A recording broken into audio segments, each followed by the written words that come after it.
Okay, we're going to look at another data type, which is technically not a primitive data type, but Java, you know, treats this data type. It's really a class, which we'll get into later, but it treats this kind of like a data type, and for the most part, you can think of it like that when doing your work. And this is called a string. Okay, so a string is a data type in Java, which is not a primitive, like I said, but again, Java has made it in such a way that it's easier to use than a class. So a string is essentially a sequence of characters. They can be anything you want. Okay, an entire book can be a string if you want. Okay, as long as you put it in quotes, that is a string, and it's stored somewhere in memory. Okay, so how do we create string variables? Well, we declare them by writing string, and notice how it is capital S, not lowercase. That does matter. And we can initialize them to, let's say this is my string. Okay, and everything inside those quotes now becomes what's been assigned to that variable, my string. So let's take a look. I'm going to sys out this, and I'm going to put my string in there. And what I should get in my console is this is my string. Let's put a period after that. Okay. So my string is equal to, and I'm going to use the concatenation, that plus. Again, it's not addition. I'm just adding on to this string literal the value of my string, which is this is my string. And what I get, let's run it. Let's put some space in there. One more time. When I run it, I get my string is equal to this is my string, which is the value of my string. Okay, what if we wanted to change that? What if we want to do my string is equal to what we had there before, and you know what, let's do, and this is more string. Okay, we want to add that one concatenated onto what already is stored in this is my string. So if I run this, let's actually do a system printout. If I run this, I should get, well, the initial one, this is my string, and also this is my string. Oops, and this is more string. Let's again make it grammatically correct, even though we shouldn't have a conjunction at the beginning of a sentence. Whatever. There we go. Okay, so we have my string is equal to, and then we have a colon. This is my string, and this is some more. So essentially, I've taken my string, the variable that is, and I've concatenated onto it or added onto it, and this is more string to the end of it. Okay, and made my my new string even longer. Well, let's do some more stuff. Let's actually take my string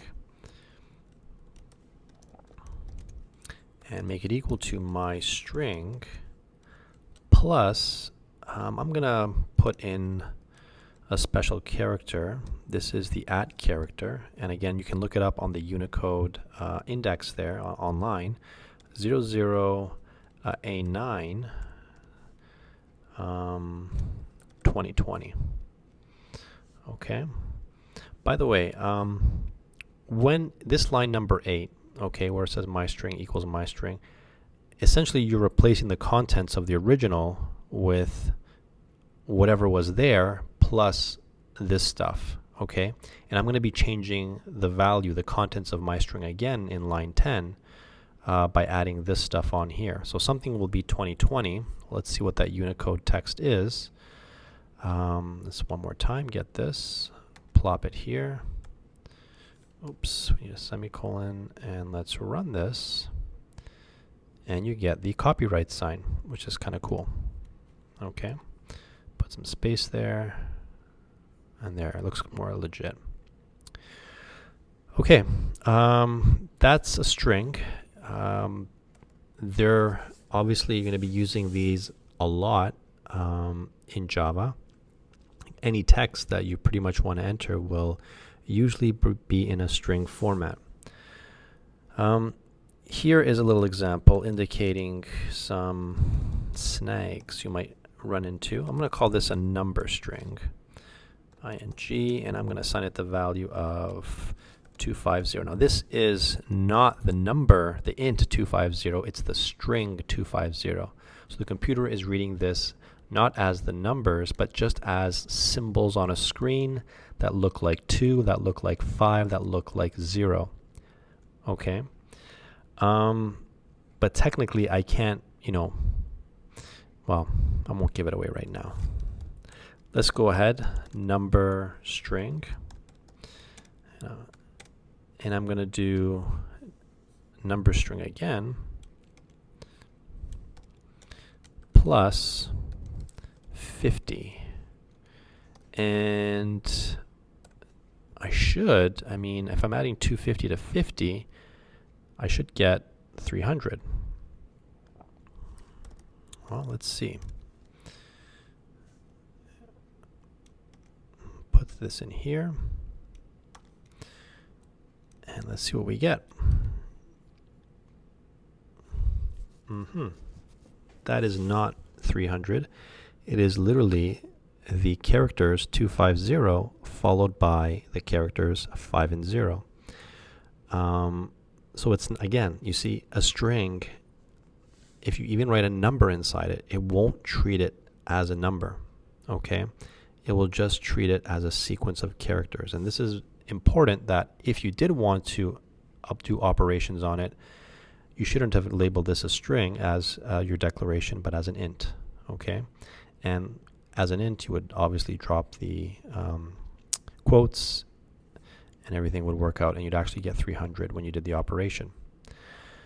Let's look at something else. Here's another example.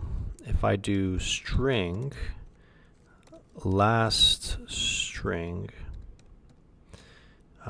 equals, let's say 10, and I'm going to go int, I'm going to declare an int, call it my int equals, let's say 50. Okay, and I'm going to do last, L-A-S-T, a string equals last string plus my int. And right away, you should be like, hey, Jacopo, you're adding 10 as a string to 50 as an int. You should be getting a mismatch error around here. Okay, like you should not be able to do this. So let's see what happened. Ooh, last sting is string. Okay, notice right now that again, there's no error.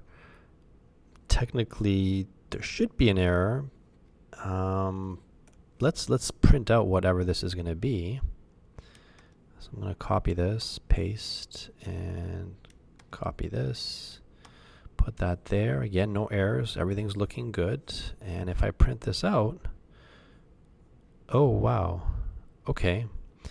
So everything worked, which is kind of weird because, like I said before, this is a string, this is an int. I added a string and an int together, but you really can't do that in Java. Here's the thing though. Java, being kind of smart, casts the int into a string. Okay, so this my int, although it was initialized and declared with 50, on line 19, what Java did was, okay, well, obviously you can't add them together. Here's what I'm going to do. I'm going to turn that 50 into a string and then just concatenate it to the number, or sorry, the symbols 1 and 0 to give me my 1050. Okay, so Java will just automatically do this, and it may lead to some error in your code. Not error, but things in your code that you can't kind of pinpoint,